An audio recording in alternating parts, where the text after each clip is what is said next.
guys, the key points of performance as we get into the next movement. So we're getting into handstand walks, and there's a couple of things that if you're even at this point now, you are familiar with hollow body, you're familiar with keeping your toes tight, your quads tight, and all that stuff. The things that you should be doing when you get upside down. I see a lot of people, once they get upside down, their legs are flaring out, they're kicking all over the place. Let me show you an example here.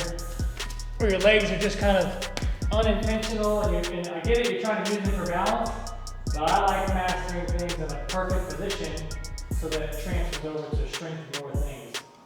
So if you're going to do the handstand walk, I'd rather you bring it way back to where you're having good form, which is when your toes are together and you can walk from there.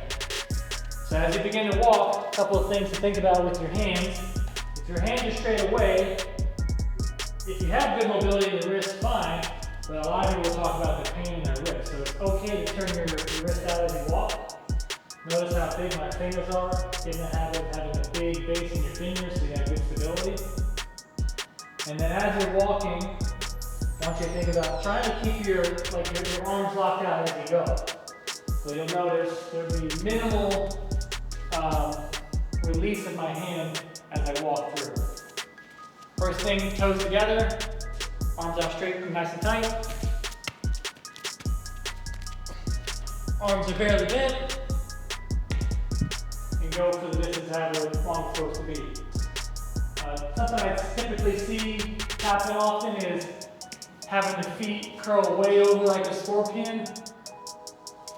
Yes, it gets the job done, but don't train that mechanics. Train being straight up and down, vertical torso, where your glutes, your toes, everything is pointed. If you have a slight extension, that's fine. Just don't curl your legs over until they're not worth it. We're not competing. If you are competing, save that for competition, but use perfect mechanics in practice. That's the handstand walk. Get after it.